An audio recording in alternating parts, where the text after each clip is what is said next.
Saudara-saudari pencinta renungan harian Katolik Gereja Maria Bunda Karmel, semua orang pasti tidak ingin menderita. Kalau ada orang yang menginginkan penderitaan, kita bisa mencap orang tersebut memiliki gangguan kejiwaan. Akan tetapi, penderitaan tidak bisa dihindarkan dari kehidupan seseorang. Semua orang, suka atau tidak suka, pasti pernah dan akan mengalami penderitaan. Entah itu penderitaan yang amat berat untuk ditanggung atau penderitaan yang mudah dihadapi dan diselesaikan.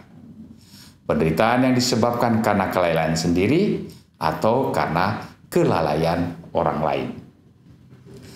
Dalam Injil hari ini, Yesus juga menubuatkan kepada para murid-muridnya bahwa hidup mereka akan mengalami penderitaan. Yesus berkata, akan datang harinya kalian ditangkap dan dianiaya. Alasan penderitaannya bukan karena kesalahan para murid atau kelalaian para murid, tetapi karena mereka percaya akan Yesus. Karena namaku kalian akan diserahkan ke rumah-rumah ibadat, dimasukkan ke dalam penjara, dan dihadapkan kepada raja-raja dan para penguasa. Yang menarik untuk direnungkan adalah bagaimana sikap yang diinginkan Yesus saat mengalami penderitaan tersebut. Yesus melihat penderitaan yang dialami para murid secara positif, yakni menjadi sarana kesaksian. Yesus berpesan, hal itu akan menjadi kesempatan bagimu untuk bersaksi.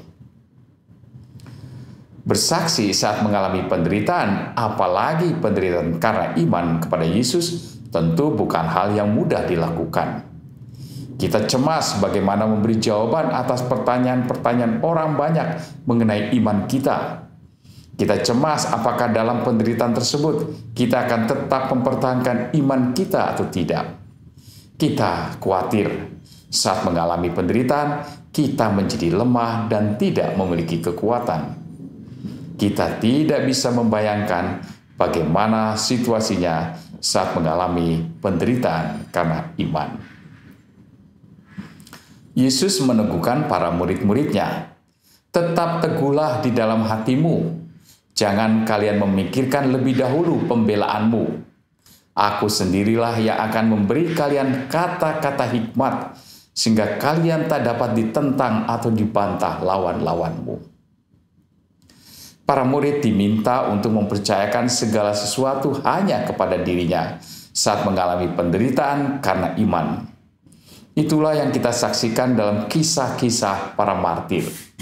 Jika melihat kisah-kisah mereka, kita sendiri akan heran bagaimana mungkin para martir yang mengalami penderitaan begitu hebat.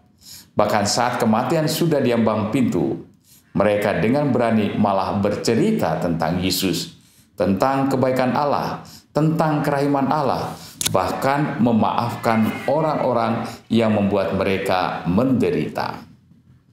Secara manusiawi, hal itu sulit dibayangkan. Hanya orang-orang yang memiliki kekuatan besar bisa melakukannya. Para martir bisa melakukannya karena mereka memiliki sumber kekuatan yang berasal dari Yesus sendiri. Saat mereka menderita, mereka menjadi saksi bahwa penderitaan bukanlah apa-apa dibandingkan kekuatan Yesus yang menguatkan mereka. Penderitaan yang kita alami karena iman mungkin tidak sebanding dengan penderitaan yang dialami para martir. Akan tetapi sikap yang dituntut oleh Yesus tetaplah sama.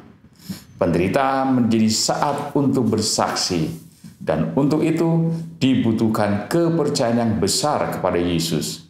Membiarkan diri dibimbing oleh Yesus sendiri, baik dalam berbicara maupun dalam bersikap. Suatu sikap yang tidak mudah, karena kerap lebih percaya kepada kemampuan berpikir kita, kemampuan menafsirkan iman secara rasional, daripada membiarkan Yesus berbicara dan membiarkan Dia menggunakan mulut kita berbicara dan mendorongkan kita untuk bersikap dengan baik. Belajar mendengar suaranya, Kiranya sikap yang perlu terus-menerus diasah, agar kelak jika kita mengalami penderitaan, kita justru bisa memberi kesaksian betapa Yesus itu sungguh membuat kita hidup meskipun mengalami penderitaan besar sekalipun. Tuhan memberkati.